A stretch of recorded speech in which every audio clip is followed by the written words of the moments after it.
आपल्या देशामध्ये होणारा घोटाळा असू दे किंवा देशाचं आपलं राजकारण असू दे किंवा दुसऱ्या देशामधलं युद्ध चालू असू दे, हाल मात्र आपल्या गरीब जनतेचंच होतं. गोरगरिबांनी करायचं काय? आता मात्र तोच प्रॉब्लेम आलाय बघा. गॅस, कुणाकुणाचे गॅस संपलेत, त्यांना चुली पेटवायला लागायला लागलेत. काय करणार आहे? पोटाची खळगी भरायची आहे. तो काय तर करायच लागणार आहे विलास त्याच्यावर.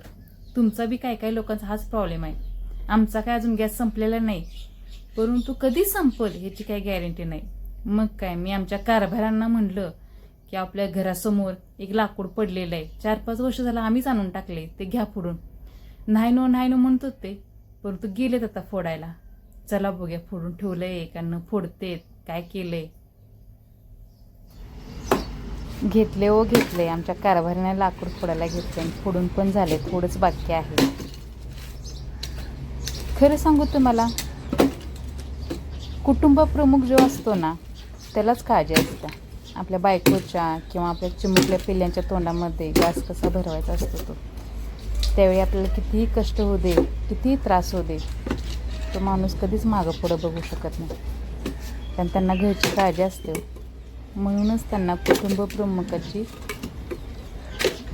स्थान जे दिले ते खरंच महत्त्वाचं आहे.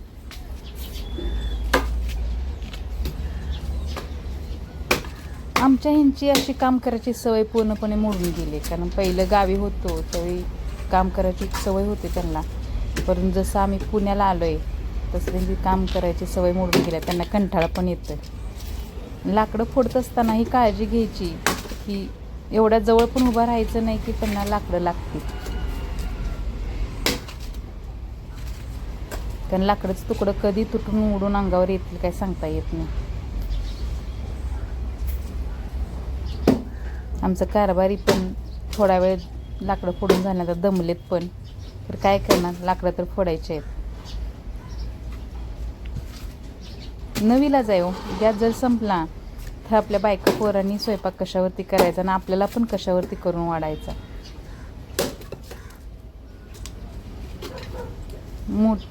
माणसं गरजेपोटी किंवा आपल्या माणसांच्या काळजीपोटी कामं करतातच. उलटं सुलटं कसंही तोडून तरी फोडली लाकडं. हो का, हात बघायला लागलेत, बहुतेक हाताला काहीतरी लागले. दमलं काय व, किंवा झणझण्या येऊन हात सुंदर होतात, लाल पण होतात. दमलं आणि ते कुऱ्हाडीचं गुस्त पण हातात एखाद्या वेळी.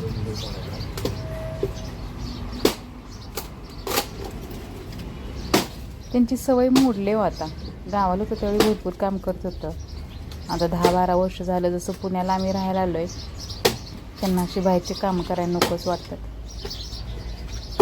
खरं आता न विलाज आहे हो. कारण लाकूड फोडल्याशिवाय चुली पेटण्यात कशाने स्वयंपाक कसा होणार. कारण त्यांना पण माहिती आहे गॅस मिळतोय न मिळतोय, लवकर काम तर केलंच पाहिजे. आणि त्यांना एक मेन पॉईंट आहे बघा, व्हिडिओमध्ये घ्यायचं नाही. आजपर्यंत कधी जास्त व्हिडिओमध्ये आले नाहीत, कशी मुंडी हलवतात बघा. काय तर मनातल्या मनात बडबडाय पण लागलेत. मला एवढा आवाज नाही ऐकू आला. त्यांना नको वाटतं व्हिडिओमध्ये यायला. मी त्यांना किती म्हणलं, लोकांचे नवरे, घरातली आजी आजोबा पोरं सगळी मदत करतात बायकांना व्हिडिओ करायला, तर तुम्ही पण येत जावा. तर त्यांना नको वाटतंय. जाऊ तिकडं, ज्याची त्याची मनाची मर्जी असते. खरं आज कसं काय व्हिडिओ काय बोलू पण शकले नाहीत, फक्त मान तेवढे हलवू शकले बघा. आणि काय तर बडबडले, मोठ्यानं बी बडबडले नाहीत मला. ते हळूच तेवढं मनात तोंडात बडबडले.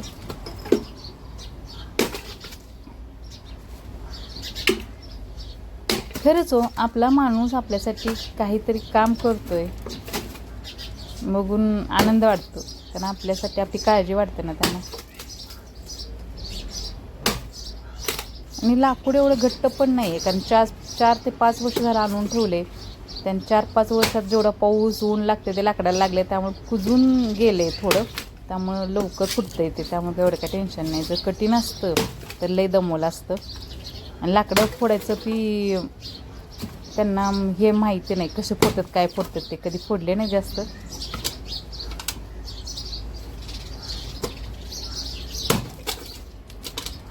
ती 2 फांदीमधली गाठ आहे बरं का, ती गाठ लई दमवते.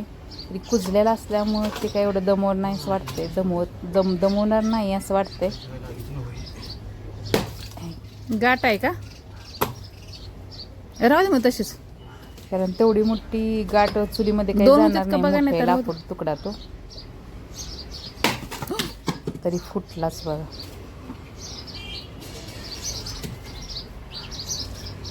तुमच्या घरामध्ये हेच परिस्थिती असेल ना?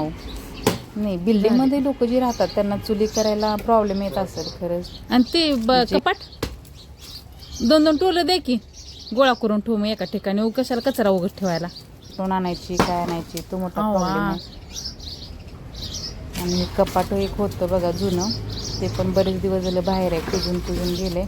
मग ते तर ठेवून उगच कशाला उगच घाण पण वाटते सगळं सुट्टे. म्हणलं ते पण घ्या फोडून, त्यांना मध्ये घालता येईल आणि कचरा पण निघून जाईल. कारण आता ऊन आहे त्यामुळे काही वाटत नाही. एकदा पावसाला चालू झाला ना ते वास होतो लाकडाचा भिजलेला. नाही तेवढ्या फळीनं काय व्हायचं. घेतलं ते पण फोडून ठेवलं म्हणजे मग काही टेन्शन नाही. गॅस जर अचानक संपला की पडदेशी चूल करता येते आणि स्वयंपाकाचं काय टेन्शन नाही. एका ठिकाणी गोळा करायला येतंय मग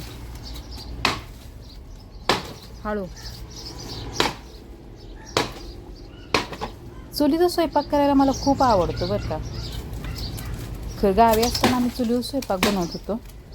तर इथं आल्यापासून चुलीवर स्वयंपाक बनवलेला नाही. आणि चुलीचा स्वयंपाक खूप छान लागतो, चविष्ट लागतो ना. मला खूप आवडतं आणि बनवायला खूप आवडतं. काय तुम्हाला आवडते की मला माहिती नाही बनवायला, तर खायला सगळ्यांना आवडतं हे मात्र माहिती आहे मला. खाली नाही का तिथं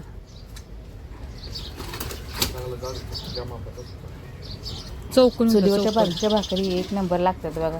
बाजूची भाकरी गॅसवरती भाजतच नाही हो, चुलीवरती छान भाजते आणि चांगली पण. ते फ्लावर घ्या रे, ते फ्लावर टाकलेलं आहे तिथं आपलं.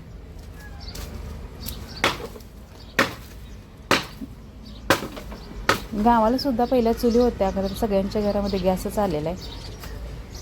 डेली स्वयंपाक कधी नाही ते आपलं साथी नवसत नाही करायला काय वाटत नाही.